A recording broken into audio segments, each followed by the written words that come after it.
Bonjour à tous, on va faire une petite vidéo aujourd'hui pour vous parler de l'examen gynécologique. Alors c'est une vidéo qui est assez simple mais qui va vous permettre de savoir à partir de quand est-ce qu'il faut voir un gynécologue, à quelle fréquence, comment ça se passe et pour qui. Alors première question que mes patientes me posent, à partir de quand est-ce que je dois emmener ma fille vous voir? Alors laissez vos filles tranquilles tant qu'elles n'ont pas de problème de santé. Si elles ont des règles douloureuses, des règles abondantes, ont besoin de contraception, le moins de soucis, bien sûr, il faut aller voir un gynécologue. Mais en l'absence de problème, il n'y a pas d'urgence à aller voir un gynécologue. Et il faut leur dire aussi, et c'est très important, que l'examen gynécologique n'est pas systématique pour une première consultation. Et en plus, il est très rarement réalisé, donc déjà, ça peut les rassurer. Et ensuite, on va leur expliquer, je vais vous expliquer comment est-ce que se passe l'examen gynécologique. Alors, l'examen gynécologique, il faut le faire une fois par an. Une fois par un gynécologue, une sage-femme, un médecin traitant, peu importe, un médecin généraliste, mais il faut qu'il soit fait par un professionnel de santé. Et il se comporte de deux étapes, l'examen mammaire et l'examen gynécologique. L'examen mammaire, c'est une palpation des seins et des aisselles pour aller voir si on sent une boule au niveau des seins et si on a besoin de faire des examens complémentaires. À ce sujet, je vous ai fait une vidéo sur le dépistage du cancer du sein avec toute une partie sur l'autopalpation qu'il faut faire entre chaque examen gynécologique et je vous invite à vraiment aller la regarder. Elle est assez claire et je pense que ça, sur le cancer du sein, sur le sein, vous serez calé. Et ensuite, on va faire l'examen gynécologique. Bon, tout le monde sait que c'est pas agréable, on est d'accord, mais en général, quand on le fait de manière détendue, ça se passe très bien.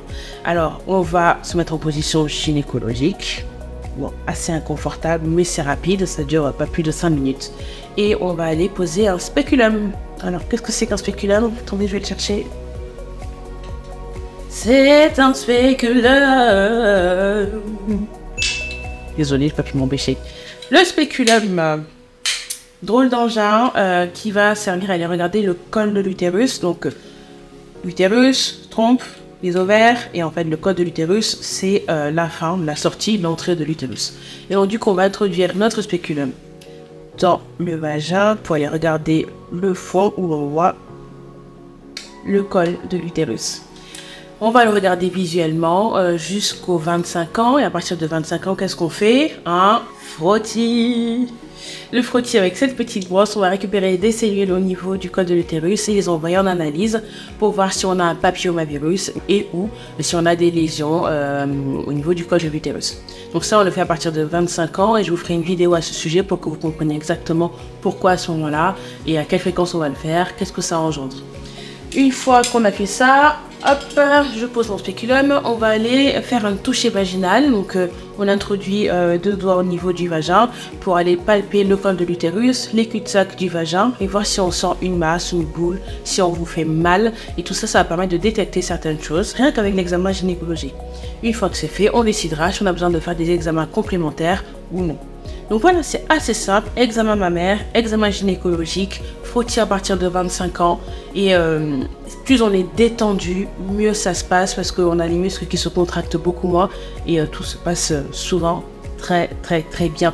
Donc il faut vraiment dédiaboliser l'examen gynécologique, c'est utile pour les femmes et ça ne dure que 15 minutes. Certes, c'est intime, voilà, c'est pas agréable d'être dans cette position-là, mais c'est vraiment très utile pour vous et je vous invite à le faire tous les ans. Quand vous aurez fini de voir cette vidéo, prenez rendez-vous chez votre gynécologue, votre médecin traitant, votre sage-femme si vous n'avez pas fait cette année. C'est très important. Voilà, donc j'espère que cette vidéo vous a été utile. J'ai d'autres vidéos dans cette page, donc je vous invite vraiment à vous abonner à cette page. C'est important pour moi parce que ça me permet de continuer à vous faire ce contenu-là qui me semble primordial et important. Et j'aurais aimé, moi, au début de mon activité, avoir ce type de vidéo-là pour comprendre les choses et être beaucoup moins stressé avant d'aller voir le gynécologue. Voilà, écoutez, prenez bien soin de vous et puis à bientôt pour une prochaine vidéo.